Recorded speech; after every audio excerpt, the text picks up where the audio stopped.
Hello সবাইকে, Mampi mini ব্লগে আপনাদের স্বাগতম। আমরা সেদিন রবীন্দ্র সরোবরে ঘুরতে গিয়েছিলাম।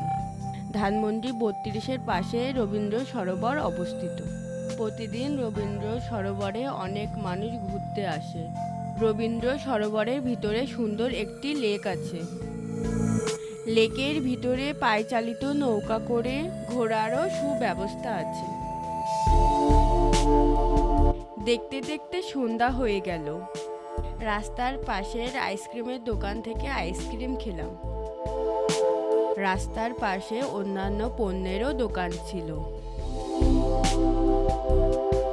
রবীন্দ্র সরোবরে রবীন্দ্র কমপ্লেক্সের সামনে কিছুক্ষণ বসেছিলাম।